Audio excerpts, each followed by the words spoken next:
Gentlemen, I ask that you remove your hats.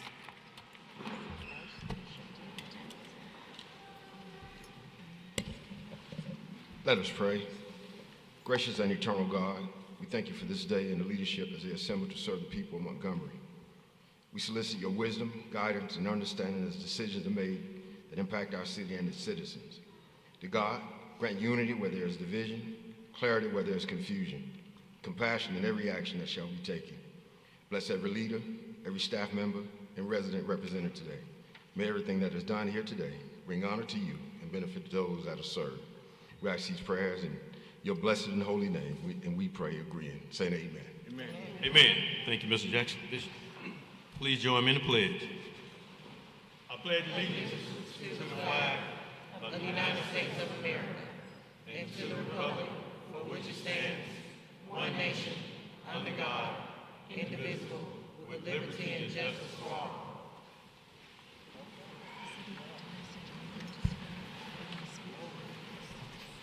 Thank you for your participation in the prayer and the Pledge of Allegiance. Need approval for the August 5th, 2025 work session minutes. Move to adopt. All in favor, please raise your hand. Unanimous. All right. Need approval, motion for approval of the August 5th, 2025 regular council meeting minutes. Move to adopt. All in favor, please raise your hand. Unanimous. One abstention. Okay. All right. The mayor's budget, man. Mr. Reed.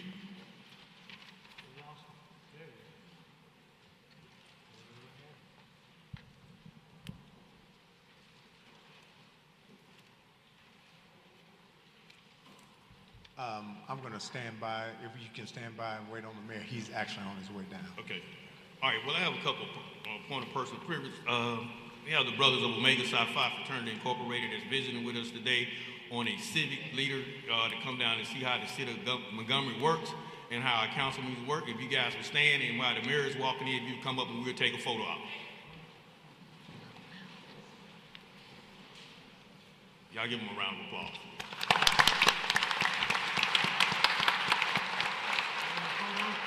All right, we're going to have a photo right in front of this dive. You guys can come on up. Mayor Reed.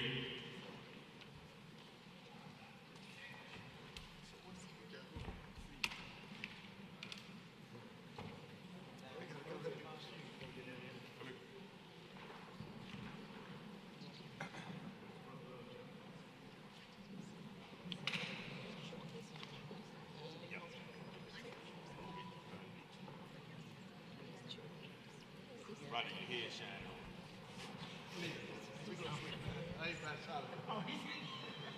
Oh, he going down. Me in the picture. They see you. He going down. He going down. Hang on a minute. Wait a minute, everybody say something. He's coming down. His feelings. Hey, now.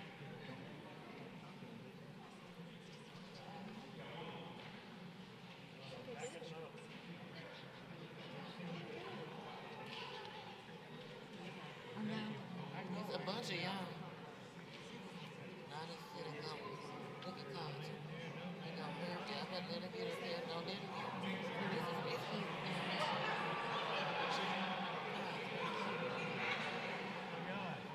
Anybody else? I know.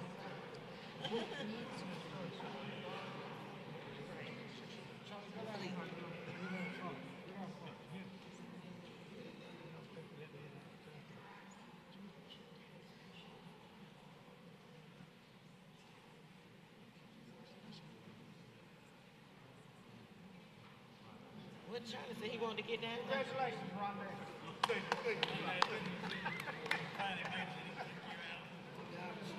Charlie said he wanted to kick you out.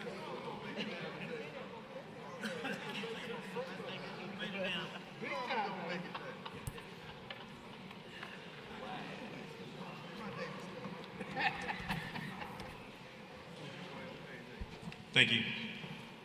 All right, we're up for the mayor's message. You need me to buy you some more time, I'll do that. Hey, look, I appreciate I was up there making some adjustments to what Betty had.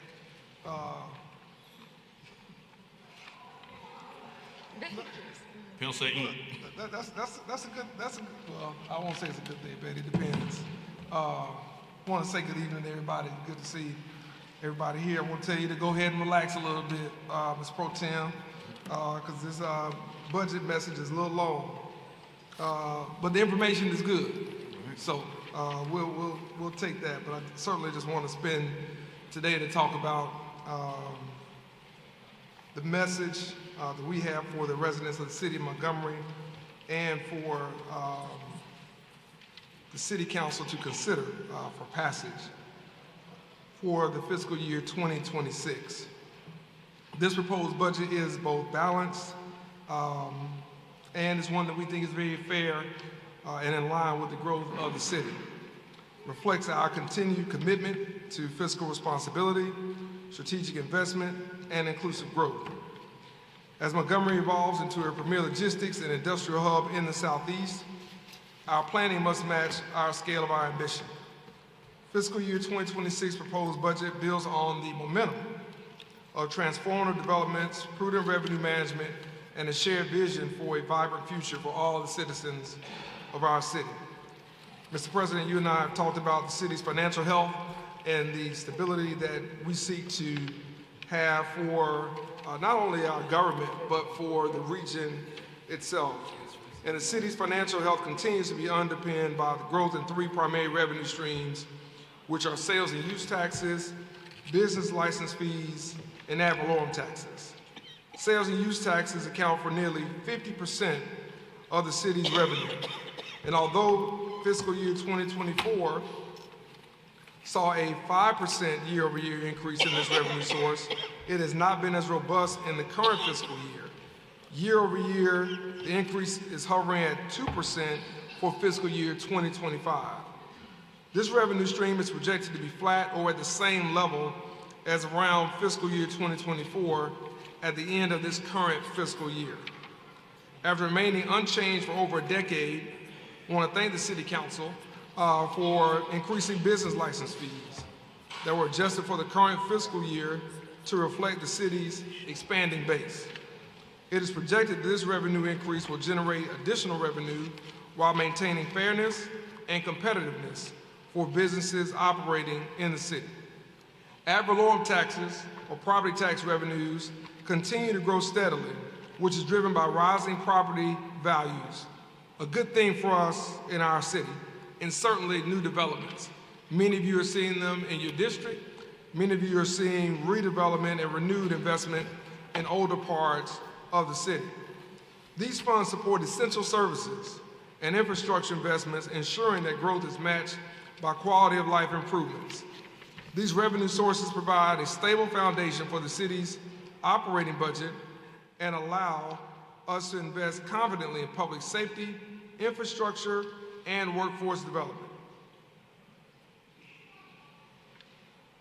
Because of attrition and some growth from certain revenue streams, the city will be replacing outdated systems, such as the communication systems for the Montgomery Police Department. While very expensive, very timely, it's something that we believe is no less needed. Not only increase the efficiency of communications and effectiveness for our police department, but it will improve the opportunity for safer outcomes for our residents and those that visit in the city. We'll also continue with capital improvements, replacing and repairing roofs for various city buildings and other upgrades.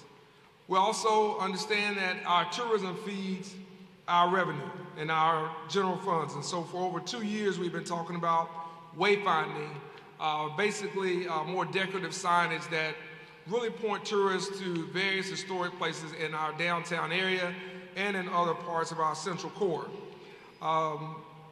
This project, again, costly, but nonetheless needed for the type of growth and the type of city that we have become.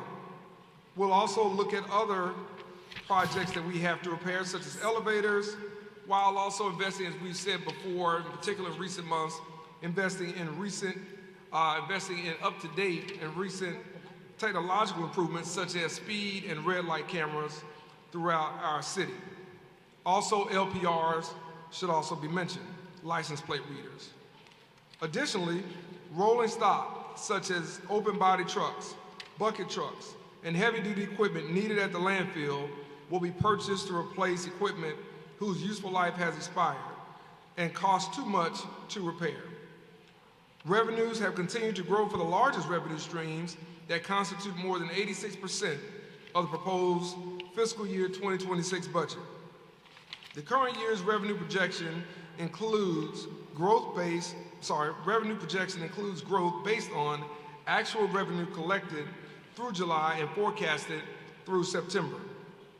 As the current fiscal year will close on September 30th, the city's sales and use tax revenue is projected to be flat compared to the previous year. Because of projected growth in some other revenue streams and underspend of budgets by some departments due to attrition, the city will be able to pay for defibrillators, computers, copiers, economic development incentives, and continue to purchase additional rolling stock to replace old equipment that stays in disrepair and is often unreliable. These projected savings from the general fund will support the growth of the city's fund balance or reserves. As the city grows, so must the general fund operating and debt service budget to provide services for our citizens. Therefore, it is vital this administration ensures that the reserves, our savings, keep the same pace and continue to be as near to 20% of the general fund as possible. Our administration continues to take a proactive approach when constructing the general fund operating and debt service budget. That approach is no different in fiscal year 2026, whereby zero-based budgeting is used to ensure that employee positions are funded to provide for the needs of those we serve, citizens of this great city. Being proactive is crucial when hiring and retaining qualified employees. City department heads continue to fill vacancies due to our administration ensuring that the salaries and employee positions are competitive.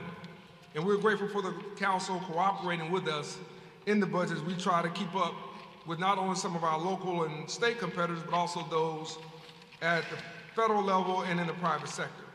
We believe retaining the talent and institutional knowledge is key to serving our city and is key to making sure government works in the best interest of all of our residents. We also know that in order to do that, we have to provide the type of increases and the type of things that our staff is looking for, every employee. And so we're proud to say that fiscal year 2026 budget has merit increases in it for every city employee. That is something that this city has not always been able to do, and we're proud to be in financial position to do that. We're grateful because we know many of our longtime city employees went many years without being able to get merit increases. And this will also include employees at the top of their pay grade. So you may be wondering, how are some city employees at the top of their pay grade receiving a merit increase? Let me explain very briefly. As an incentive to retain employees, again, who have reached the top of their pay grades, we approved increasing the number of steps in each pay grade. Hopefully, increasing these steps on each pay plan will incentivize the employees who have topped out on their pay grade to consider deferring their retirement date for 1 or more years. By deferring their retirement date, employees will be ensuring an increase in the amount of their pensions, and the city will retain those employees with institutional knowledge for a longer period. Retention of these employees will allow cabinet officials and department leaders to fill vacant positions and ensure that cross-training occurs before losing those employees who are eligible for retirement. We consider this a win-win, both for the city and our team members. Additionally, moving to pay plans that have higher pay grades allows us to be more competitive with those entities that are also increasing their higher wages. I will always be thankful for the persistence of all the employees citywide to ensure services are provided to the citizens of Montgomery that they have become acclimated to receiving. We take a lot of pride in that. Charlie, whether that's filling the pothole, or Marche, whether that's putting lights into a city park. We know that all of these services, all of these services are important to our residents, not just the things that people hear and see on the news or read about on social media. So much of what our city government does goes unseen, and we're grateful for those employees who are working above normal work schedule to ensure that these services are provided at a very high level to our residents. Our employees understand that it's a lot more about working until a task is completed than just working until the end of the shift. Next, I'm going to present to you what has been included in the fiscal year 2026 proposed operating and debt service budget. As I mentioned before, this proposed budget has the merit increase included in it for all of our city employees. To hire and retain employees, the city must remain competitive. Consequently, it is important to keep merit increases in the budget for those employees who are eligible for these increases. If merit raises are not included in the budget, employee salaries will begin to trail those of comparable positions in other government entities and the private sector. The city is still benefiting from lowering total debt and not having to service any short-term debt. The long-term debt in this budget is approximately $25.5 million. Consequently, due to more companies purchasing business licenses, which is a good thing, stable revenue growth, plus debt savings will support the increases in this proposed budget. Additionally, there's an interfund transfer amount of $6.8 million that is less than 2% of the total budget. These funds are from special revenue funds that can be transferred to the general fund to offset the cost of debt service expenditures. Sales and use tax revenues constitute approximately 46.5% of the proposed budget. The overall increase in this revenue stream year over year is projected to be a modest 2%. That's better than what we thought it would be halfway throughout this year. Nearly 37.7% of the revenue is derived from ad valorem taxes, again, or property taxes, business licenses, and sanitation fees. The remaining 15.8% is derived from lodging taxes, rental taxes, interfund transfers, and various miscellaneous revenues. This proposed budget does not include increases in allotments to outside agencies because sales and use tax revenue are projected to be flat, and this revenue stream constitutes more than 47% of the total revenue budget. Additionally, the cost of employee and retiree fringe benefits, for example, health insurance, continue to increase, which also undermines increasing allotments. Today, I'm presenting to you a balanced general fund operating and debt service budget that is $21.6 million more than the current year's budget, which includes merit increases and accompanying fringe benefits such as FICA, Medicare, retirement and health insurance expenditures. The percentage increase for the total proposed budget is again 6.5% more than the current year's budget.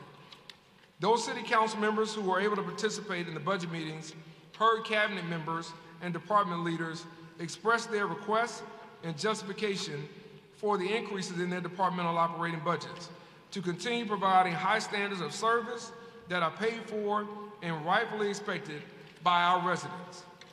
We want to thank all of the council members for their observations and for your comments that help with the composition of the fiscal year 2026 proposed budget. It is projected that revenue collected in the city in the current year will provide an additional increase to fund balance, or what we call our reserves or savings, that will help the city grow so that it can be prepared for unforeseen emergency circumstances like I pointed out some this evening. Also, increasing the reserves will help the city stay in good posture to maintain its current bond rating or be upgraded by rating agencies such as Moody's, Standard & Poor's, or Fitch. Finally, I want to spend the last few minutes acknowledging the hard work that allowed us to get to this point. I want to thank again all of our team members for their hard and often difficult work they do every day to provide first-class services to the citizens of Montgomery.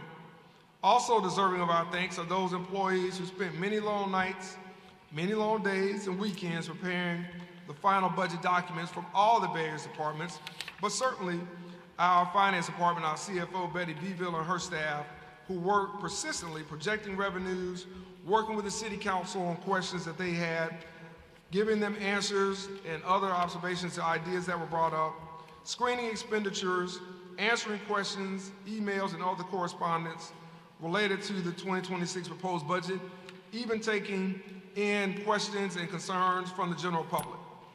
This administration will continue to move forward to build a better Montgomery for all residents, and our plan is to continue to move forward until that becomes a reality for our citizens. In conclusion, the proposed fiscal year 2026 general fund operating and debt service budget being presented to you today is $353,242,591 for your approval. I have confidence that this proposed budget will allow the city to move forward in building a better Montgomery for its citizens. Mr. President, that concludes my message and my presentation. I thank you for the opportunity and certainly open up for any questions that you or any members of the council may have at this time. Thank you, Mr. Mayor, for that presentation. Any questions of the mayor at this time? Don't have any. Thank you, Mayor. Madam Clerk, at this time, I would like to set a council work session on the budget. Council member, you can look at your calendar and let me know if this date fits your schedules. Today is the 19th, so we have to have 7 days, is my understanding. So it's the 27th. Mr. President, may I input? We need to have a public hearing in the city before we have our meeting. Okay, so let's do the public hearing. We'll be on next council meeting. Next council meeting on the 2nd of September. The week after the council meeting, we could. Okay, so we can do a public hearing. All right, so what we'll do a public hearing, and on the 27th, if we could do a small group meeting with the finance director on some questions that I have received from council members, and then we would do a budget work session on the 9th of September. Okay. Okay? Yes, sir. All right, any questions? All right, thank you, Madam Clerk. All right, so that'll be carried over to our next meeting, which is the 2nd of September. Yes, sir. Yeah, the hearing, public hearing. All right, any special committees report? No special committee report? All right. Before you go into the meeting, Mr. President, presentation from the Esports tournament with Jacobs. Yes. One- All right, we have a special presentation from Esports. Jacobs that wants to present to the council at this time, please come forward.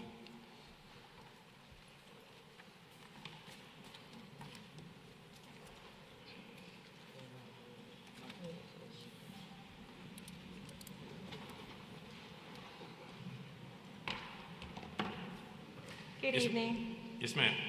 Thank you for having me today. I am here to recap the first Esports tournament and program with the City of Montgomery Parks and Recs Department. My name is Brittany Lee. Thank you. I was going to ask you for your name for the record. My name is Brittany Lee with Jacobs. So I just wanted to recap. I have a small video to show you guys for the Esports tournament. We had the opportunity to sponsor the program with the Parks and Recs Department, and it was over 30 students that participated from Chisholm, McIntyre, and Sheridan Heights, and they're here today to receive their championship prizes.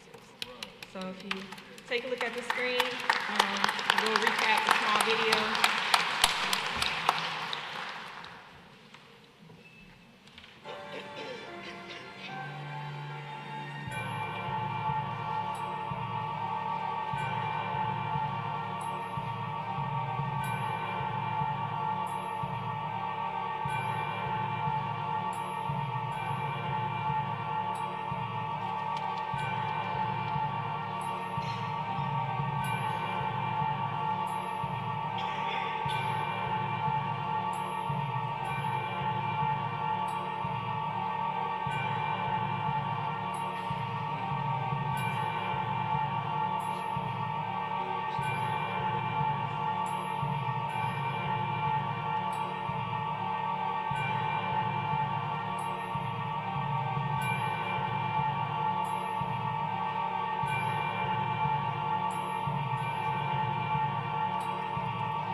to take the time to make sure I thank all of our sponsors.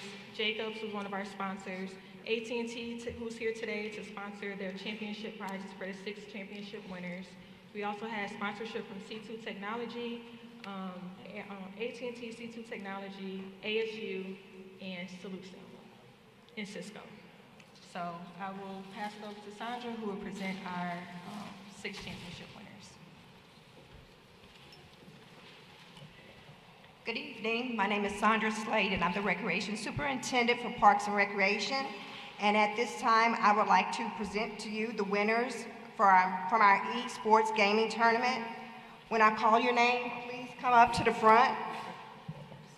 Michael Brown, Jr.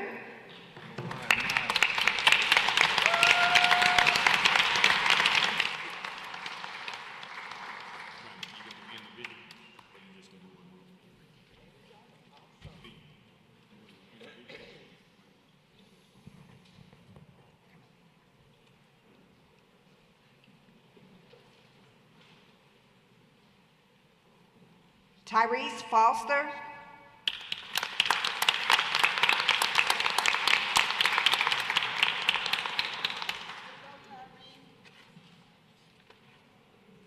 Jacaden Purdue.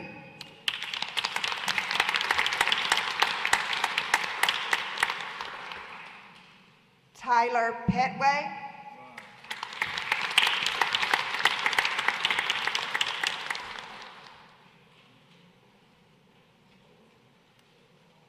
AJ Thornton.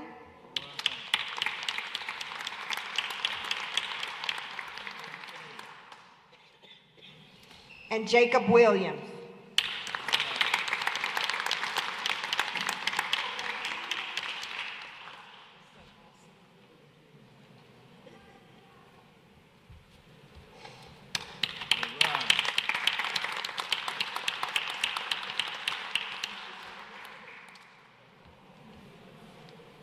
I also would like to recognize one of our coaches, Jamario Robinson from McIntyre Community Center.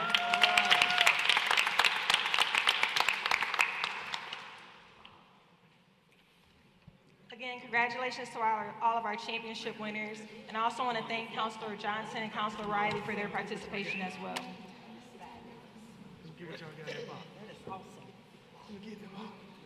Oh yes, our championship prizes was sponsored by AT&T and their Dell laptops. Oh, man.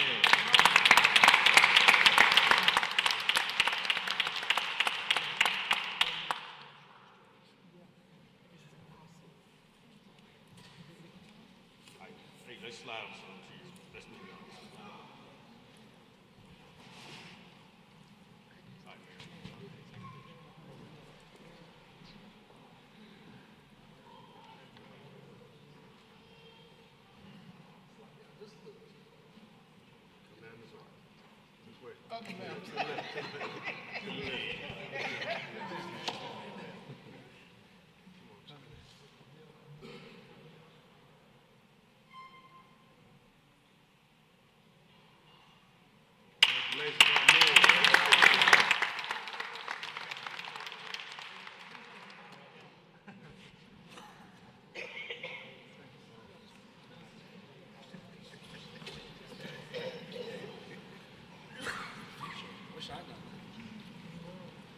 Congratulations again. Yeah.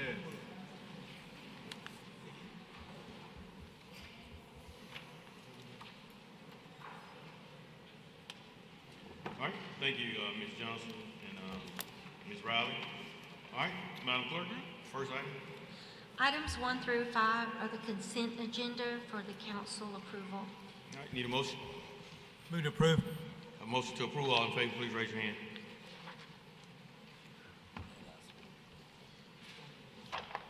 Unanimous. Mr. Mitchell? Yes.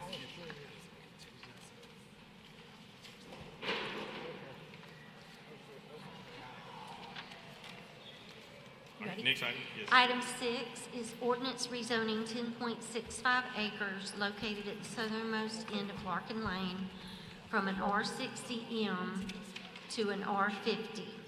All right, to speak on item number 6, need representative from item number 6 and Mr. Richard Dean. We're not out of time. Your name? Come on. Yes, sir. Your name for the record. Royal Dumas, Rushton, Stakely, Johnson, and Garrett here for FHM Properties. Okay. Petitioner. Like to go over some background. Obviously, we're looking at some property just to the west of County Downs, the south of Bellhurst, and I think y'all looked at the district planning session. We went from the planning commission last month and had a no vote on that, so we're here today asking for your approval to move from an R60M to an R50 single, which means moving from a multi-unit to a single unit. Prior to this meeting, we've been talking to Mr. Grimes, and we had a meeting with the community on this, both from Bellhurst, some contingent neighbors, next door neighbors, proposed next door neighbors, and the County Downs. And I specifically asked what their concerns were, and the three concerns given to us were, one, the issue of traffic going through this portion of the area and people using it to get to County Downs. The second was where we're going to use a low-cost builder. And the third was, can we do a cul-de-sac on that area? And we have agreed, we've told Mr. Grimes that we've agreed, we will do a double cul-de-sac on this area. And if you look at your Exhibit A, and I don't know if they can pull it up, the issue that the owner and developer have on this is that County Downs, as you can see, has been developed in multi-stages, and we're focusing on this area now to develop. We want to go to R50, which is the same as the gray area for Eliza Pace. It's the same, that is the same zoning. We just want to have that same zoning. In fact, we did some analysis of real estate figures.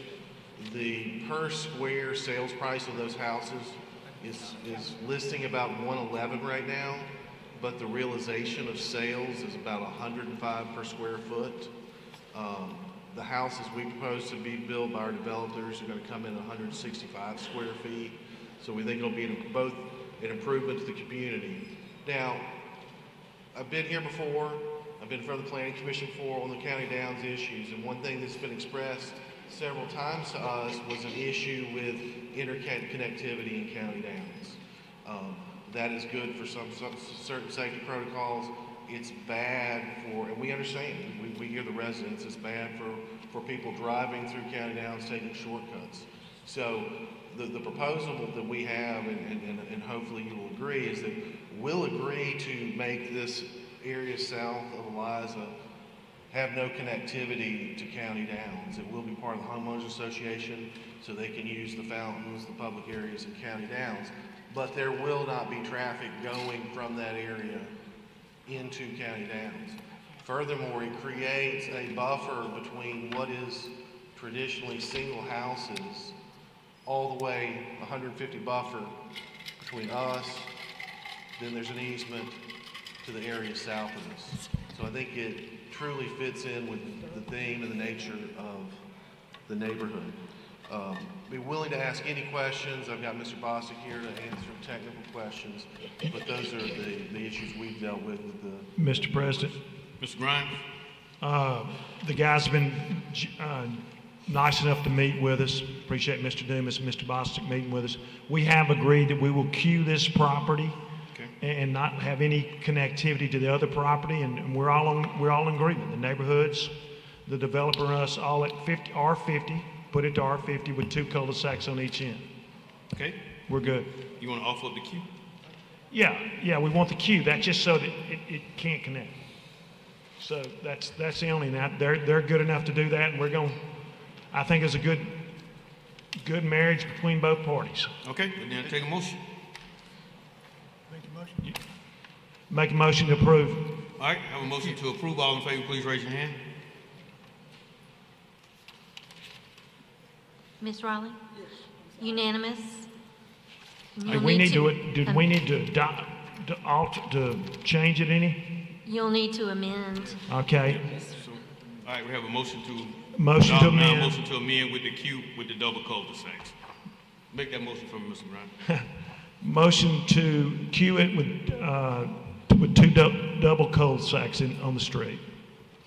Mr. Grimes, if I may, can we add something that when we get back to the planning commission, that we won't get an issue that's saying we don't have interconnectivity? I've already talked to Warren Adams, and Warren's good with this, and Wesley Cox, traffic engineer's good with this. All right. So I've cleared it with both of those. Thank you, Mr. Grimes. All right. We have a motion to adopt now. Motion to substitute. All in favor, please raise your hand. Unanimous? All right. The motion to adopt. All in favor, please raise your hand. Mr. Richard Dean, if you're in the audience. Unanimous? Oh, I'm sorry, I called his name.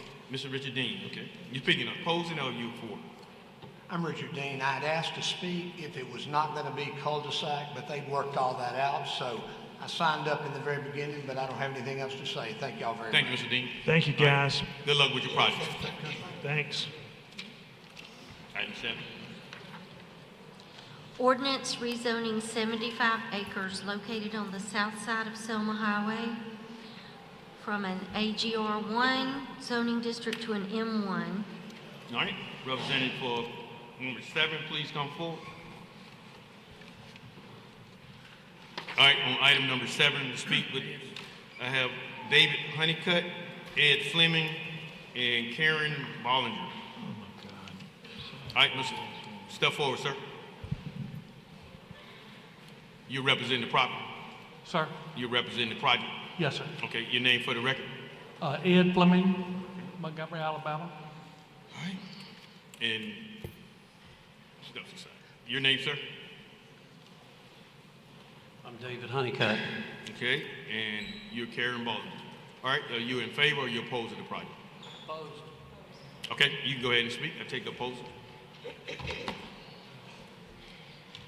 Mr. President and City Council, it's known that the intent of this property is to develop this for a trucking yard and a semi-holding area and other large-scale trucking processes.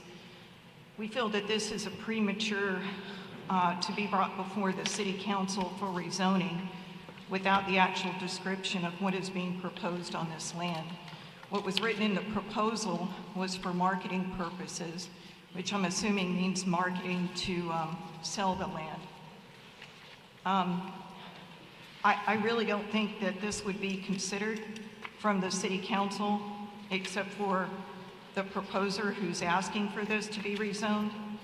I'm not sure if you're aware that the land that is neighboring one parcel over to the west is a wildlife preserve known as Prairie Glades, and should have an environmental assessment of what the impact of putting an industrial trucking yard one parcel over to what is considered a hunting and fishing land.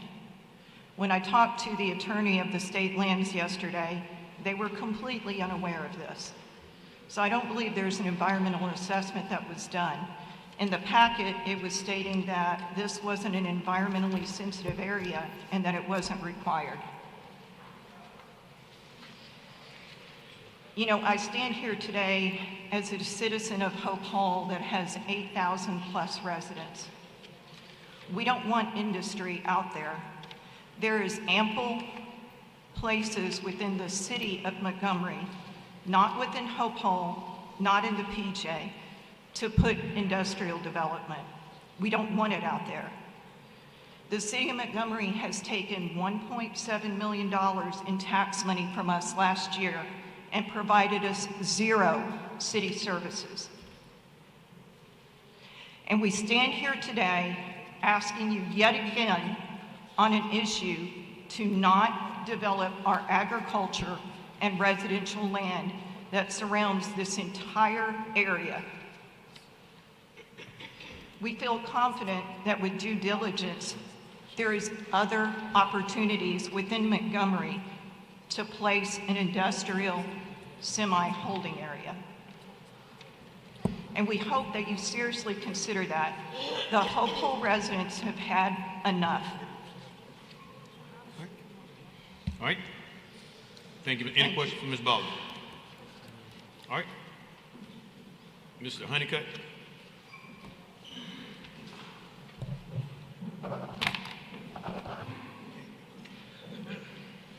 Mr. Chairman and Council, thank you for these few moments.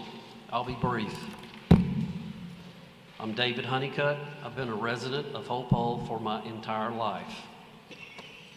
I'm vice president of a multi-million-dollar company in the city of Montgomery, and I live in the PJ.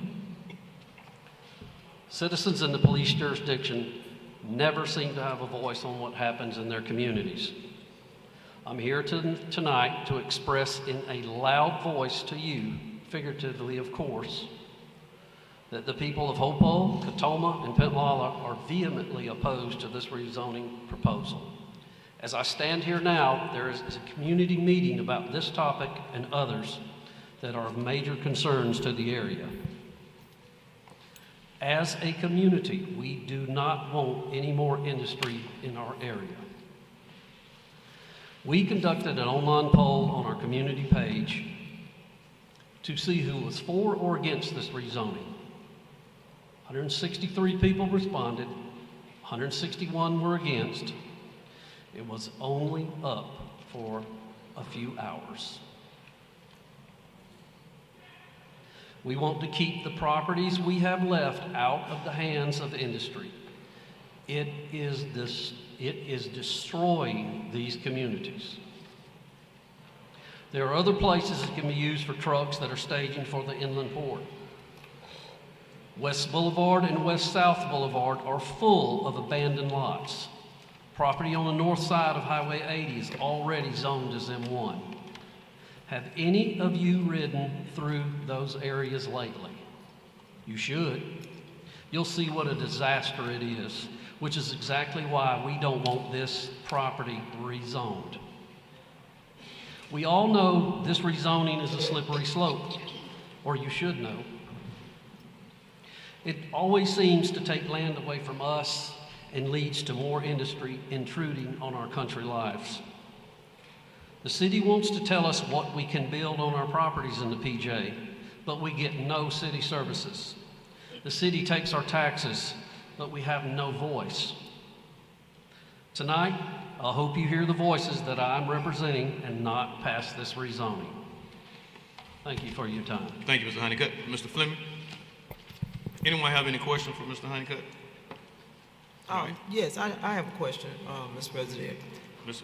Riley? I know you all are having a community meeting today. Have you all got with the developers on this and had a discussion with them? Have I? Have any of you all? They're telling me that it is being zoned. They want to park trucks for the inland port there. Okay, that's what they told you. I mean, I'm asking, what did they instruct you all, or what they was actually doing with it? Because you have, you know, I'm all. It's rezoning to park trucks for the inland port. Have you all had a discussion with the company, with the people who's overseeing this property? He's standing right behind I've asked you, have you all had a meeting with them? I asked you all to go on a meeting with them. Have you all did that? You asked me that yesterday? Correctly. Ms. Riley, and that has not been done yet. Okay, because I know it's a community meeting tonight, so he should have been, did y'all invite him to come to the community meeting tonight so that you all could discuss all these issues that we have? I can't hear you, ma'am. We can't do both at once. We can't be at two places at once. It was either on the city council to oppose this, and they're at the community meeting tonight. So he couldn't very well go to our community meeting this evening. You could have did both of them because you could have called me like I talked to you all and I asked you all. I didn't talk to you, Ms. I'm Riley. talking to him, I'm not talking to you. He know I asked him to have a meeting with everybody and then we could bring this back because I had the opportunity to carry this over and discuss the meeting and schedule a meeting, and I talked about that then and no one carried it over. I carried it over and then I only got phone calls about the meeting coming up today was yesterday about the meeting for today. You're correct in that. That meeting that the community is having is as we speak right now. All right. Any other question? Mr. Fleming? Thank you, Mr. Honeycutt, Ms. Bollinger. Mr. Fleming? Anyone have any questions for Mr. Fleming? Yes, sir. Thank you, Council, for having us up here. The property is on Highway 80. Surrounded by commercial and industrial property. The airport's to the south. We got a commercial truck stop, or not truck stop, but trucking company that's very nice to the east of there. To the west is a warehouse ownership of the property there. The property has been sitting vacant for a good while. We plan on cleaning it up. The cost to set up anything in there runs about $70,000 per acre to do the gravel, fencing, lights, anything that might be used for truck, trailer parking, that kind of thing. So it's quite a development to do. So we'd appreciate it. I think with all the mayor talked about earlier and all the things that y'all have going on 31 and 331, I think there's a need for this, and the Simmons property, we'd like to be available to y'all to use it for that. So that's the reason we're asking for an M1 zone. All right, thank you. Any questions, Mr. Fleming? Yes, I have a question. My question is, I know you're saying it's already a staging area over in that area. Yes, ma'am. Okay. What else are you all developing? Because my thing is, we've got to develop more than just a truck holding area for trucks. I do not want to see Highway 80 just lined with trucks everywhere. I mean, we have communities over there that want to see things grow. They want to see businesses come, not just truck companies. That's the only business it seems like you all are interested in putting on 80. But we got to do other designs. So what kind of industry, any kind of business that, you know, I know y'all own a whole lot of land over that way that you all are looking at bringing over to District 4? For right now on this, we started out M1 just for manufacturing is what we were asking for, M1 development. Truck trailer parking seems to be what's going to be needed on that end. You could have other things that would have jobs and all that too. That I know that desperately we need hotels out that way. The airport doesn't have a hotel on it. We'd like to get with the folks downtown and see if some of them would like to come out there and develop some property and build a hotel. But we hadn't got that far yet. Mr. Simmons owns a lot of property in town. He does a lot of things already retail-wise in Montgomery. So it's just another thing that we would have.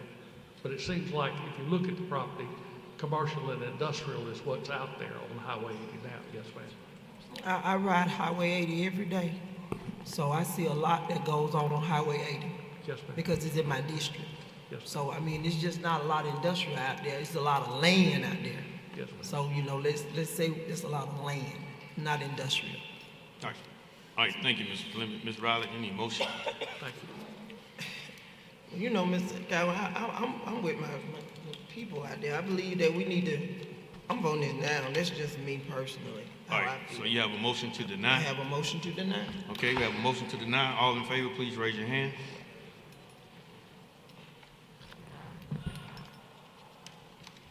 Is that 4 All right. or 3? 4? All right, hold them up. Okay, 4 for denial. All right, all in favor, please raise your hand.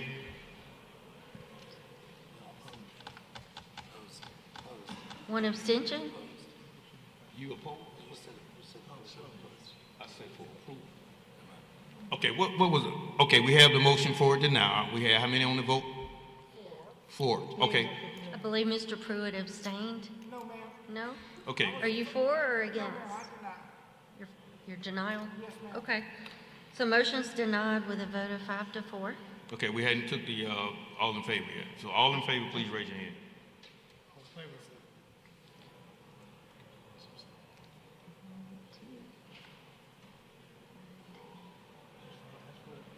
Is that 4? Okay. Vote to deny? No, this is in favor. In favor of denial? No, in favor of the approval. Okay. Y'all got me. I thought you weren't doing anything tricky. No, I'm not. I took the motion, or her motion was to deny it. Deny. So that's what we voted on in the first place. Okay. So what the count on now Okay. of the ordinance for the 75 acres on rezoning. So how many did we have? And then denial 5. Okay, so all opposers of the denial, now you can raise your hand. Okay. All opposed. All opposed. 1, 2. All opposed. All opposed to denial. Okay. 1, 2, 3, 4. Okay. Okay. All right, so, all passes 5-3. right, let's slow this down. Okay. All right? Ms. Riley, make your motion again for me, I have a motion to deny. please. Okay, she want to deny the rezoning. Okay, all in favor of the denial? Denial. Please raise your hand.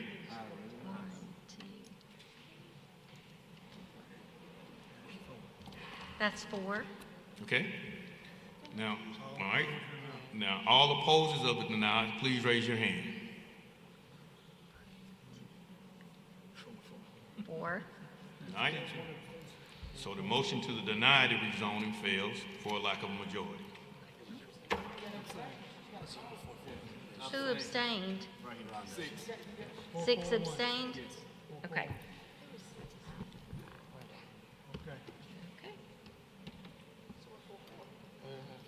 Are we ready to move on? Yeah. To 8? All right? Item 8 is review. All right, hold on. Mr. Fleming, your motion was denied. Well, no. No, it It passes. passes. Your rezoning passes for lack of a motion to deny. Yeah, good luck with your business, sir. Go before we change my mind. The motion to deny failed, so good luck with your rezoning. Oh, Thank you. That's what I thought. Thank you. All right, now we're ready to move on. Item 8 is review of Coolie Social Club, 930 Grove Street. All right, representative for Coolie Social Club, 930 Grove Street, please come forward. Ms. Johnson. All right. And I have some people signed up for this as well to speak. We only have one person signed up for item number 8, and that's Mr. Bill Mills. Are you the owner of Cooley's? I'm not the owner, I'm the president. The owner is Nash and Contagious. Okay. Is the owner here? Are you representing the owner? Yes. Your name for the record, ma'am. Samantha Taylor. Okay, Samantha Taylor. Yes, sir. All right, Ms. Johnson. All right, Ms. Taylor, can you take one step back for me? Let me let Mr. Yeah. Sir, come forward. Good evening. My name is Bill Mills. I'm here to talk about the Coolies on 930 Grove Street. And some of the things that we're concerned about is from the hours of 12 to 5 a.m. They really don't open till after 12. And the noise, we get up approximately 2 o'clock every morning that they're open. From 2 to 5, we're on our porch, like we work for the club. If we're not there, they want to park in front of your driveway. They want to block the streets, have a block party. There'll be gunshots going off in the night. It's word on the street's been a couple of killings associated with the club. Our main concern is not to shut it down. Where's it at? I called the health department because sewage was going down the street.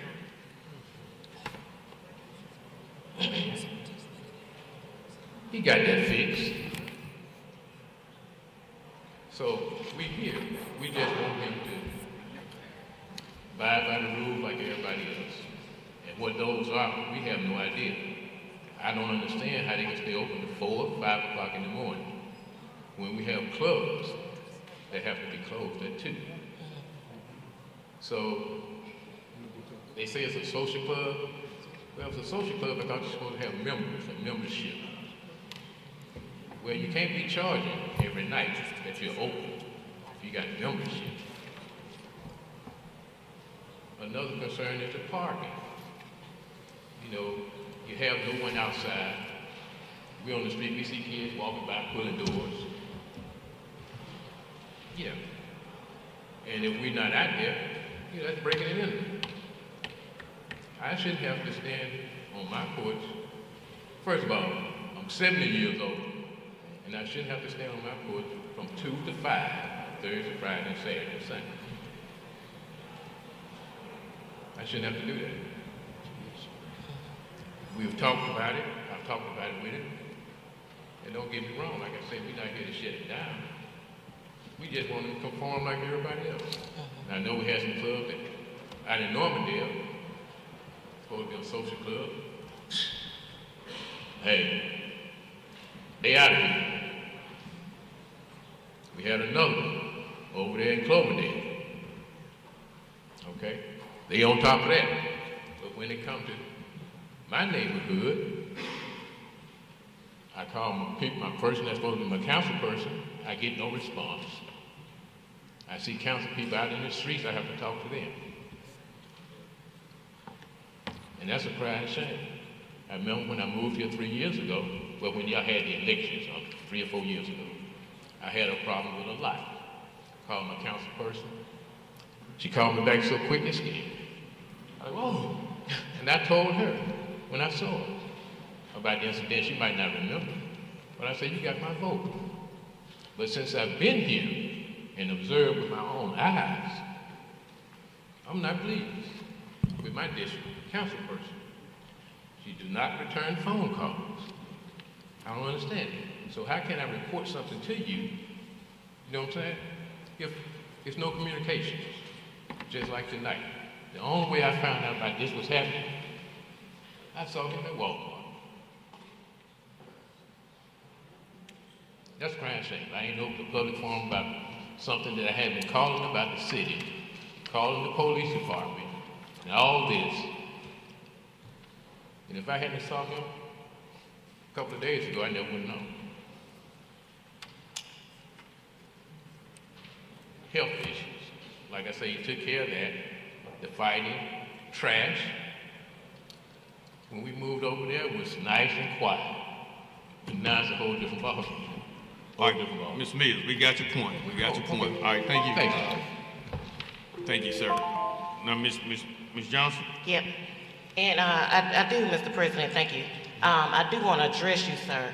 I don't know how I missed you, and I want to apologize for that, because I don't know how I missed your call or how, because we have a system in place, so calls go back, and that's why they're here today. So it's not from you coming today, I'm glad you are here, but we've been investigating this because other people have called and complained about this as well. So I don't know how we missed you this time or what happened, or maybe you missed the call back, I'm not sure.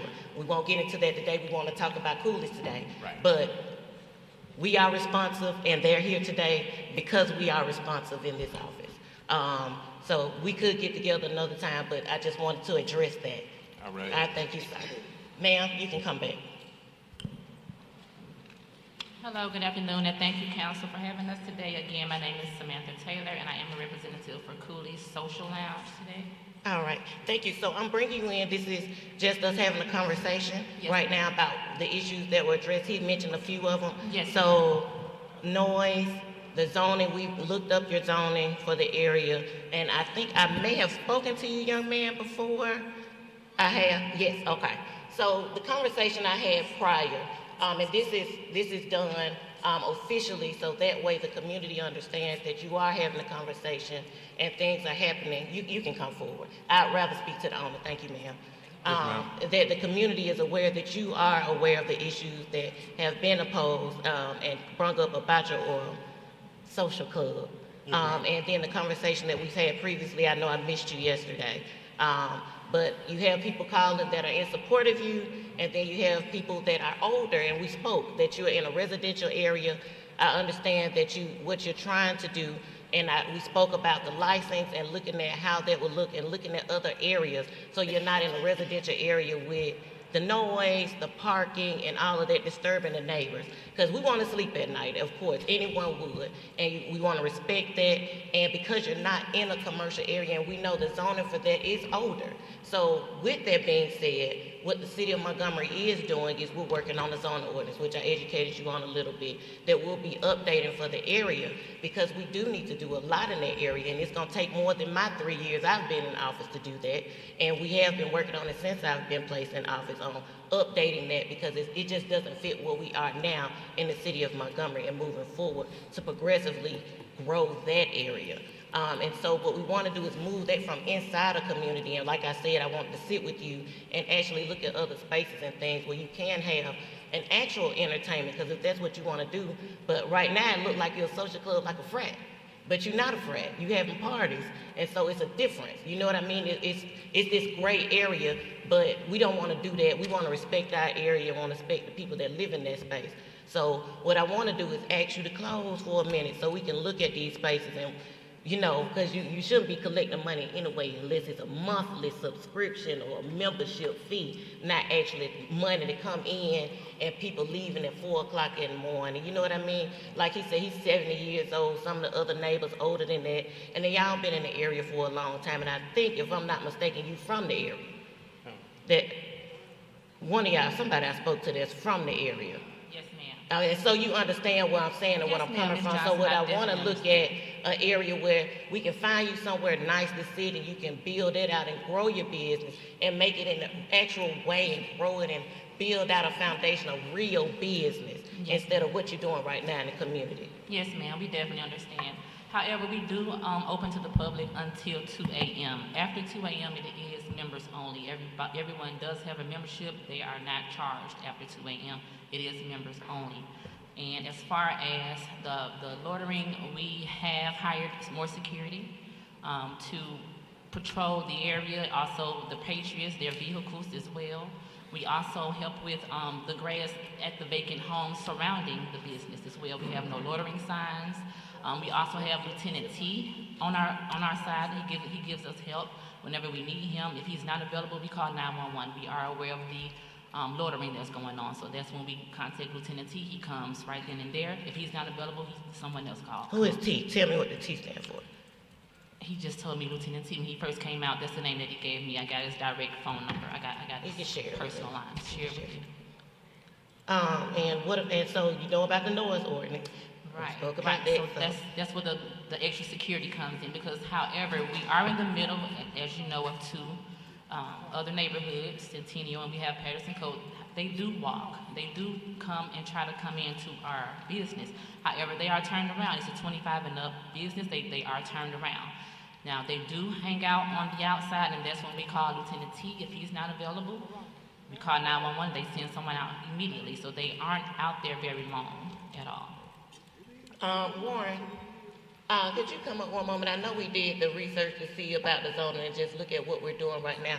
And also when we're done, because I don't want to hold up the meeting, what I want you to do is get with Frank. Frank, can you raise your hand?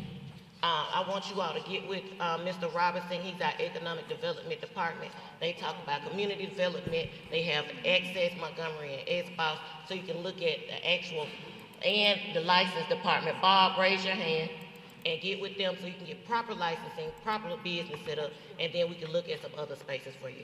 And then Warren right here will talk to you all about zoning, okay? Okay, and as far as the hours, I just want to point that out. The license that we have for the insurance is for 12 p.m. and 4 a.m.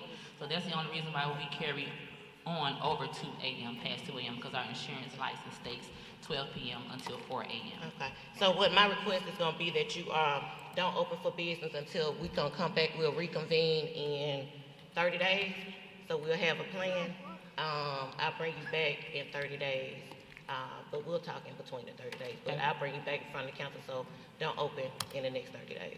Okay. All right, thank you so much. Thank you, Ms. Johnson. Thanks, Council.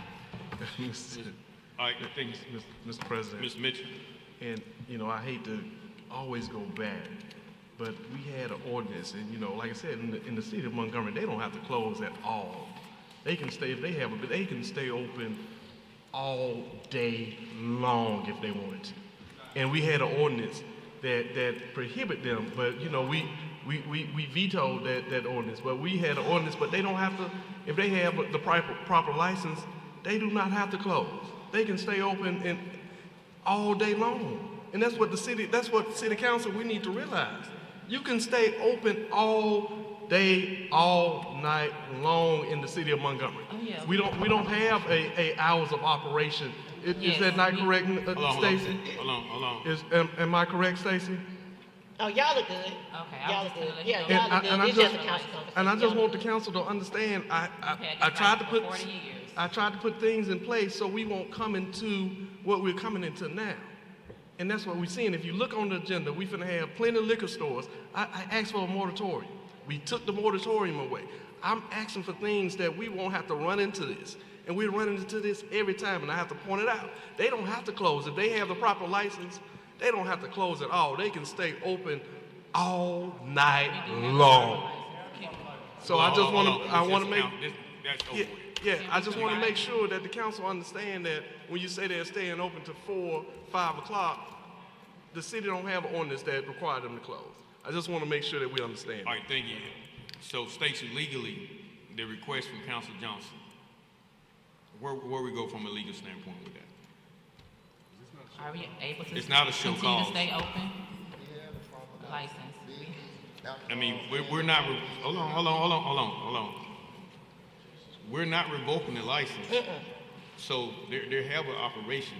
So it's their will. If they decide to do what she's asking to do, they can, but they don't have to based on the law because we didn't revoke the license. Correct. Thank you. All right, sir. Thank you, guys. Have a great day. All right, so you want to see them again in 30 days? though? Okay, all right. Thank you. All right, next item. My bad, Amy. You're good. Item 9, ordinance suspending the rules of procedure, ordinance number 51-2025, section 2, to change times of December 16th, 2025 council meeting and work session. All right, need a motion to Motion suspend to the rules. suspend rules. All right, I have a motion to suspend the rules. All in favor, please raise your hand. Unanimous. Ms. All right. Johnson? Motion to adopt. All in favor, please raise your hand. Unanimous. Motion is approved. Item 10. Okay. Now, item 10, resolution appointing Alice Novak as temporary museum director. Motion to suspend the rules. Have a motion to suspend the rules. All in favor, please raise your hand. Unanimous. Motion to adopt. All in favor, please raise your hand. Unanimous. Resolution approved. Item 11. Item 11 is application for a conference center by Marnita Palmer Wright, DBA Hidden Gem, 3758 Norman Bridge Road. All right. Your name for the record, ma'am? Good evening. Marnita Palmer Wright. Okay. All right. Mr. Bob. Like I said during our work session, that we delivered, one of our examiners went out there, delivered a cease and desist order back in July. I have the date here of July 24th, 2025. So apparently there was activity going on. You said what now? Was there activity going on at the business at that time? Because we were No, delivering. they put the letter because they were saying about the business license. So Right. when I went There was no down business there- license. Yes. So I've been going back and forth, and that's when they told me I had to come here because Okay. the business name changed. Well, this one, Mr. President, this one's pretty straightforward for me. You and I are going to have a discussion about this because what I'm being told is that there's been operations and activities happening at the property ahead of time. And so we got to get that cleared up. Number two is that it says for, it's like a dance studio, dance auditions, and that's what's on the No, it's not. licensing request. It's a conference center, a venue. So there, it's a dance team that practices there. I also host like family functions, there's baby showers. Speaking to the mic for me, please. Speaking to the mic. Speaking to the mic. Okay, so there's a dance team that practices there. I bring it out to families. They host family gatherings, baby showers, events like that. So it's not a dance studio. The team just practices there. That's what you're planning on having out there. This is what we're going to do. We're going to carry this over for sure, because you and I have to have a conversation. That area, in my history with conference centers in that area, not great. And so we're going to make sure that, number one, that the business is exactly what it says it's going to be. Number two, we're not going to be doing alcohol out there. Ever. That's absolutely Ever. fine. We'll get together, and I'll talk to Bob offline. As I said, I haven't had a chance to dive in this one with you. You and I need to connect before we actually consider this, so we'll carry this over to the next meeting. All right. What we're saying, Ms. Palmer, right, this is going to be carried over for 2 weeks, so you'll be back before the council in 2 weeks for a vote up and down from the city council. That's fine. All right, thank you. Mr. President. Mr. Mitchell. Bob, what's the difference between the event she was having at her convention center and events that I have at my event center. Okay, the convention center was drawn up based on square footage. Or the conference center, excuse me. But the same events, I could have it just one bigger than another. Bob, didn't we have something in place? I hate to keep on reminding the council. Thank you, Bob. Mr. President, I'm done. All right. Jesus. All right. We can talk. Yes, sir, Bob. We good. Item number 12. Item 12 is application for a business license by Linnell Light, DBA Taste Tour Experience, Pike Road, Alabama. All right. All right. Yes, sir. Your name for the record. Linnell Light. Okay. Tell us what you're going to be doing with your business. I would like to bring a taste tour to Montgomery. It would just be a time when people can, when tourists come into town, they can visit various restaurants that are in the area, primarily downtown, and they can also get a taste of the history of the city as well at the same time. All right. Any questions for Mr. Light? Mr. Calhoun? Yes. You know, you'd asked me during a work session about the license application. It was brought to my attention, normal protocol in this is that they come in, complete an application with us first. We refer it to the clerk's office to get on the docket for council. It was my understanding that the applicant, correct me if I'm wrong, sir, that you went directly to Ms. Blaylock. You didn't come to our office, is that correct? Correct. Okay. All right, so we don't have a problem if he wants to come on and do the application. All right, so, council approves. So what we do, okay, we got that, Mr. Light. We're gonna approve this, and we're gonna vote it up and down. I won't say what we're gonna do, and then you go see our business license, please get your license. Right. All right, sir. Thank you. All right, need a motion? Move to suspend the rules. Have a motion to suspend the rules. All in favor, please raise your hand.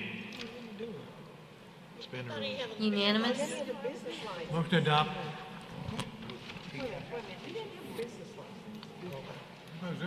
All right. Ms. Riley? Yes. Unanimous. All right, make sure you go visit with the business license department and get that. Get your license. Yes, sir. Do I need to do that during just regular business hours? Yeah, regular business hours. Okay. 7:30 to 5. Thank you. Thank you, sir. Okay. Item 13, application for a restaurant retail liquor license by Boyds, 313 Eastdale Mall, Unit F13. All right, on item 13, Mr. Daniel Boyd. All right, your name for the record, sir. My name is Daniel Boyd, Junior Senior. Okay, your name, ma'am? Vanessa Boyd. Okay, this is a public hearing. Anyone like to speak against this item, please come forward. Seeing none, declare the public hearing has been held as proper before the council. Mr. Grimes? Mr. Boyd, the problem I have is Eastdale Mall. This is going to be an Eastdale Mall, correct? That's correct. Yes, it is. They're writing me saying they've got people in there carrying on activities that shouldn't be carried on. And so opening a bar and a restaurant is problematic for me. I don't understand that. We can go meet with the manager, but it's not your fault. But we're getting emails from the mall manager that people are carrying guns and doing different things. So I don't feel real comfortable approving something till we have some discussions with him about security in there. So right now, I'd be a no. We'll carry it over for 2 weeks and talk about this, but we need to get with him. Mr. President. Ms. Beard? Yes, where are you in the mall at Eastdale Mall? Where are you going to be? Are you going to be near the food court or down to where Belk is, Penny's? Can you give me a location? We're going to be directly across from J.C. Penny's. We're going to be right. At the entrance of the food court. Where that restaurant used to sit. Yeah, There's a restaurant right there. Yes, sir. Yes, ma'am. Okay. Yes. Okay. I just wanted to kind of get a visual where you were. All right. Thank you. And what were your hours going to be? We'll open at 3 in the afternoon and we'll close at 12. Okay, from 3 to 12. Yes, ma'am. And on Sunday, on Sundays, it will be from 11 to 4. Okay. All right. Thank you so much. Mr. President, have you all are ready to open? When do you plan on opening? We were planning to open the 6th of September. you've already invested in the rebuild of the space, or? Well, the thing is, everything's been approved through the city. Only thing that is left basically is right here meeting the city councilman, because everybody else has signed off on it. And due to the fact, I've talked to several police officers that comes to the mall often, and they seen the difference in the way that we run, the way I've run business for the last 15 plus years. Plus my wife been doing this here, catering for over 30 years. And so that's basically, we opened up a business for us, a soul food restaurant. We trying to help revive the mall again, to bring it back up to where it used to be at. And that's the only thing we're asking for us a chance to just do what we need to do. Mr. President, Mr. President, may I ask a question? Mr. The Boyds, would y'all mind, I know the mall closed like 8 or 9 o'clock. Would y'all mind doing security, private security for those 3 hours that you open? Would you guys mind doing that? We have no problem with it at all. Okay. And we were going, basically, like I said, we had talked to several police officers, and they got this program where you can get off-duty, when they're off-duty, or either retired police officer or former law enforcement officer, that they would be willing to come and work for us as security. Thank you, sir. I think they got it together. Ms. Boyd, are you going to have entertainment, or is it, What we will do is probably have, like, you know, maybe a local artist every now and then, but it's not a weekly thing, you know, nothing like that. And you've discussed all this with our new mall owner, correct? Yes, Okay. yes. Mr. Ryan. Mr. Calhoun. Mr. Pruitt. It's not my district. I can speak to Mr. Boyd. Mr. Boyd, you probably crazy for marrying that man, but he's all right. But we got jokes. What? What I would do, Ed, and this thing, you didn't ask me my opinion, I'd approve it and then come back in 60 days if they're so close to opening it up. I'm good with that. Mr. Boyd's a pretty good guy. He's a little crazy, but he's all right. All right. Amy. I'm just kidding, Dan. All right, let's do something. Before the motion, come back in 60 days, but have private security between 9 p.m. and 12 midnight. And I'll make a motion to suspend the rules. All right, have a motion to suspend the rules. All in favor, please raise your hand. Unanimous? Motion to adopt. All in favor, please raise your hand. See you back in 60 days. Unanimous. Thank you. Thank you. Good luck with your business, sir. Thank you. Sometimes it's good to bring your wife with you.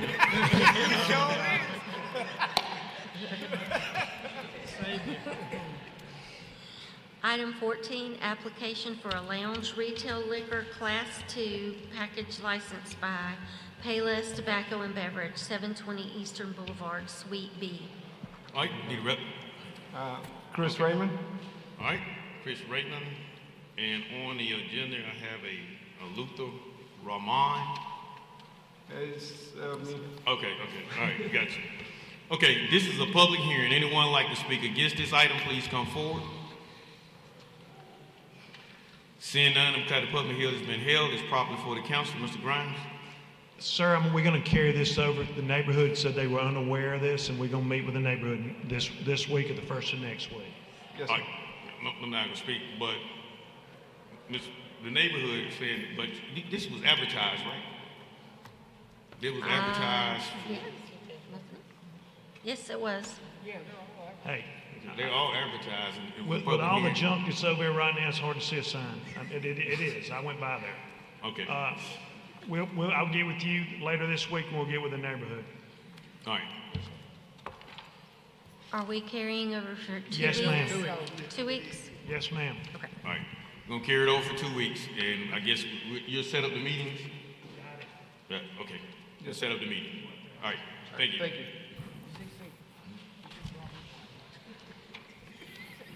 Item 15, application for a lounge retail liquor Class 2 package licensed by Smoke Haven, 3759 Eastern Boulevard, has been withdrawn. Withdrawn, okay.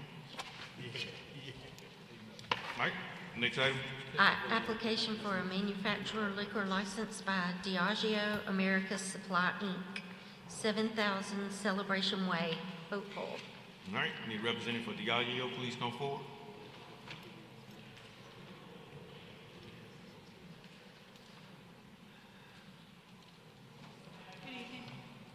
Deborah Ringo. Aaron Fisher. Okay, Deborah Reno, and what's your name, sir? Aaron Fisher. Did you get that, Amy? Not the last name. F-I-T-C-H-E-T-T. Okay, thank you. All right. This is a public hearing. Anyone like to speak against this item, please come forward. Seeing none is proper before the council. Kind of public hearing has been held. Need a motion? Motion to suspend the rules. Can I have that? And we have a That motion really to belongs suspend the to rules. this- All in favor, please raise your hand. Unanimous? All right, need a motion to adopt. Motion to adopt. All in favor, please raise your hand. Unanimous? All right, good luck with your business and welcome to Montgomery. They Welcome. fight on to get you guys. Thank y'all so much. Thank you. All right, next item. Item 17, application for retail beer and retail table wine off premises only. Quick Shop, 120, 565 Northeastern Boulevard. All right, your name for the record, sir? Pankaj Patel. Speaking to the microphone. Pankaj Patel. Okay, you got it? Yeah. All right. This is a public hearing. Anyone like to speak against this item, please come forward. Mr. President, I have a couple of questions, please. Let me close the public hearing. Okay. Come back to you. All right. Seeing none, declare the public hearing has been held as proper for the council. Ms. Beard. Yes, good afternoon. Thank you for coming. Just a couple of questions here. You're just getting a new license. You're purchasing the store. Is that what we're doing here? No, that's a transfer from Transfer. previous. Okay. Yes. Okay. All right. I just got a couple of questions there. I noticed when I came in to kind of check some things out, you've got some of those machines that you're selling that some daiquiris out of and that kind of thing. Just make sure, I would just make sure that you're following the proper protocol with the ABC board about some of the lids and that kind of thing. I know that they're going to come by and check that. So I want to make sure that that you have the proper seals on all that, if you will, Yes, please, ma'am. and that kind of thing. And you've gotten rid of a couple of things that you said that you were going to do in the past.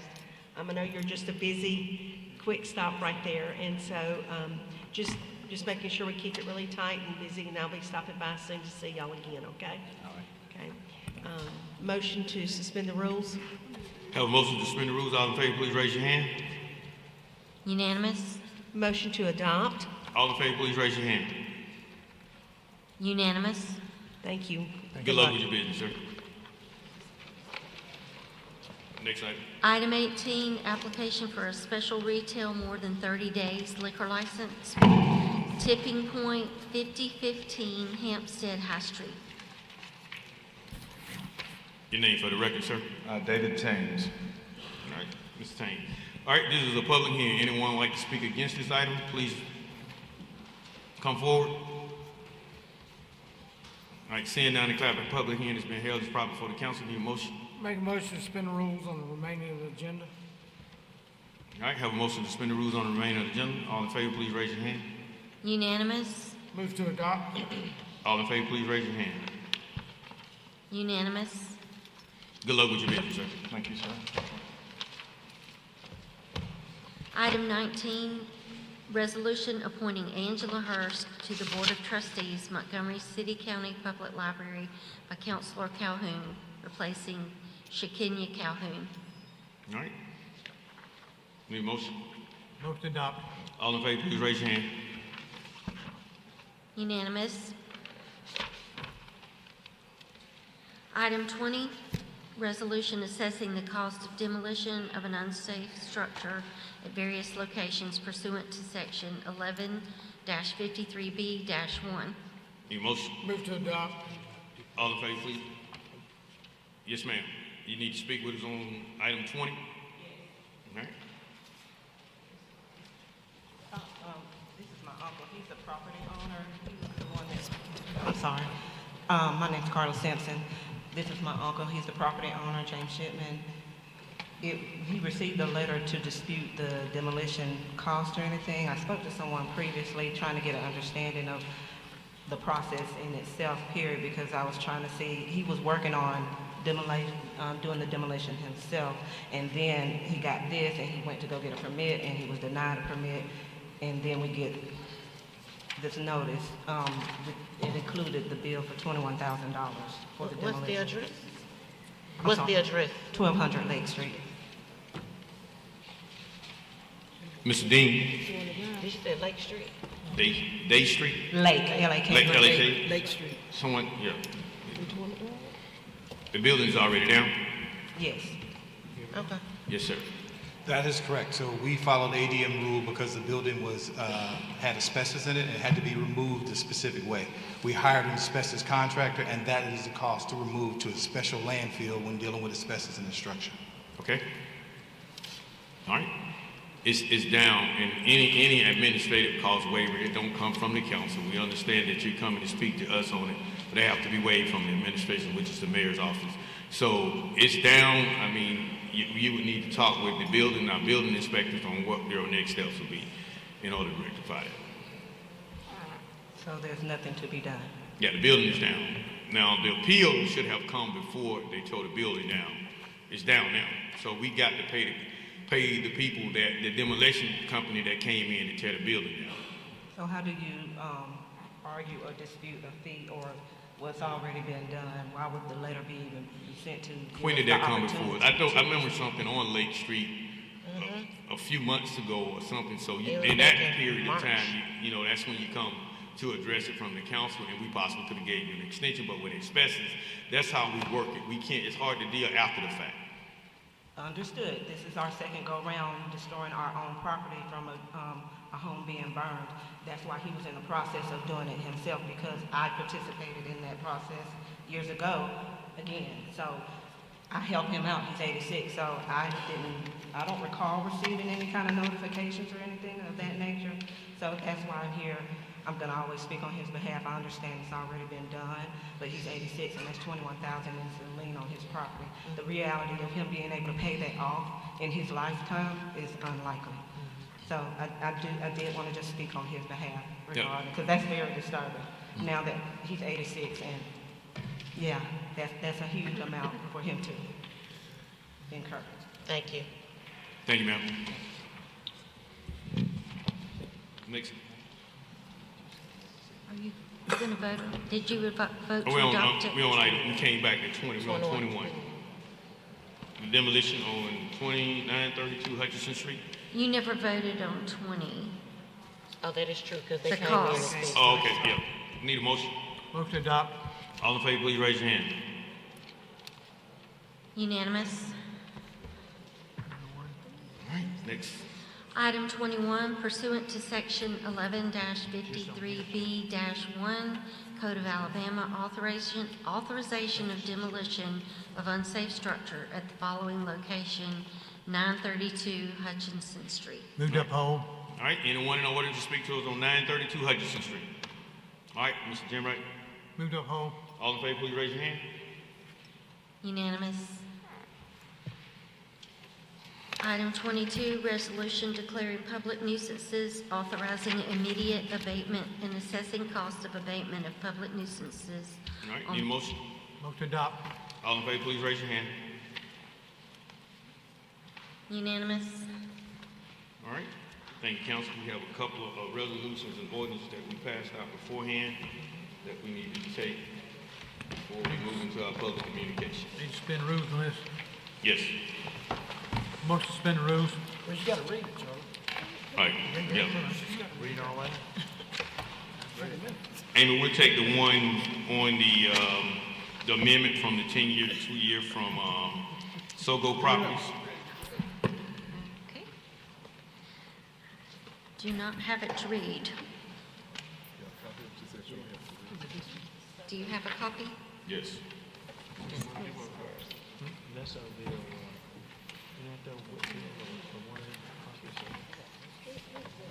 I just need the resolution. It's just going from 10 years to 20. The reconsidered and substituted for resolution number 119-2025. Okay, council, you have that ordinance before you, the resolution before you, the reconsider, the only changes from a 10-year abatement on for non-education property taxes on the Sogo and Whitfield properties. So I need a motion to suspend the rules. Motion to suspend rules. All All right, y'all sing it together next time. All right, a motion to suspend the rules. All in favor, please raise your hand. Unanimous? Motion to adopt. Have a motion to adopt. All in favor, please raise your hand. Mr. Grimes? Unanimous? Thank you, Council. Have one more? I was there and You got the other one. Stacey, did you get the?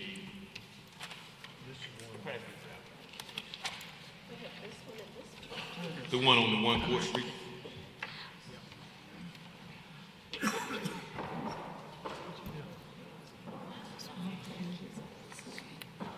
A resolution directing the mayor of the city of Montgomery to investigate, report, and take appropriate legal action concerning certain underdeveloped properties previously granted to the Bueller Group.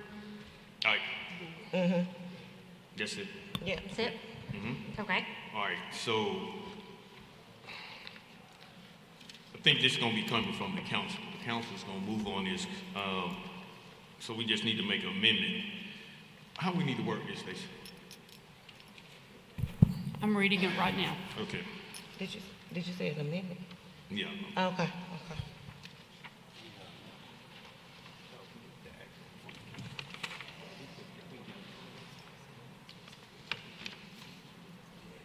So I think it's fine. It should be fine. I think it's fine.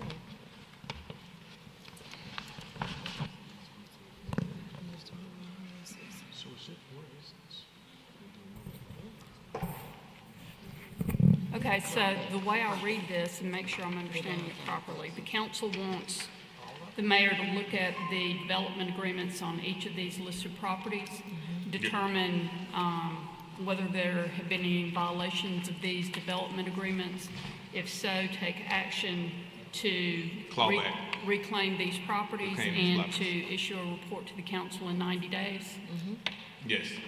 Then I think this is sufficient to require that. All right, thank you. Need a motion? Motion to adopt. Did we get a motion to suspend the rules? Suspend the rules. All right, have a motion to suspend the rules. All in favor, please raise your hand.